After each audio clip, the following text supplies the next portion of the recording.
Bonsoir à tous et merci de suivre le flash d'information sur RTI2. À moins d'un mois de la rentrée scolaire 2024-2025, les parents d'élèves se font rares dans les librairies et d'autres lieux de vente d'articles scolaires.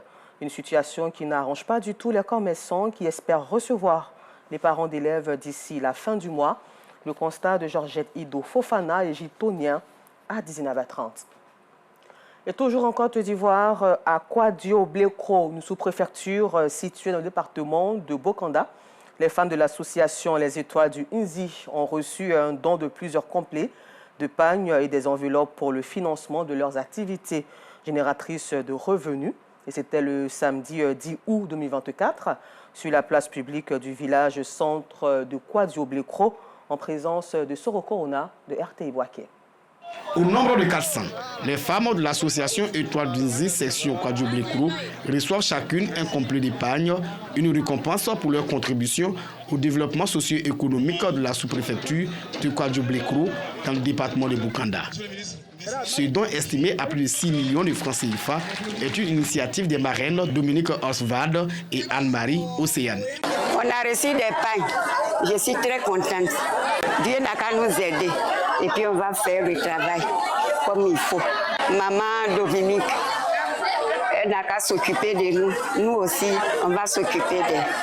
Les élus et cadres de la région du Nzi saluent ces gestes de générosité et exhortent les femmes de la section Étoile du Nzi de Kwadio-Blekro à prôner la paix et la cohésion sociale dans leur localité. Un soutien financier qui est apporté à un groupe de femmes pour les aider à se rendre autonomes. Il y aura un maillage complet. Nous allons soutenir nos sœurs et en retour, elles vont nous accompagner dans notre démarche politique pour partager la vision du président Alassane Ouattara dans la région du Nzi.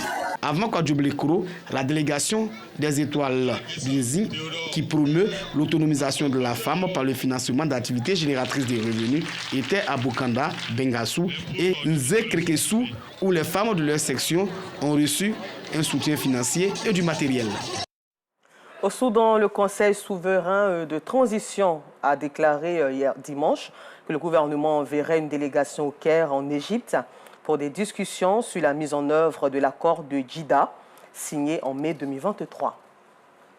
Et puis nous terminons ce flash d'information en Europe 2 ans après avoir pris en charge des patients atteints de Mpox lors de la précédente épidémie de variole du singe. L'Institut Pasteur se dit prêt à en tester et vacciner de nouveau.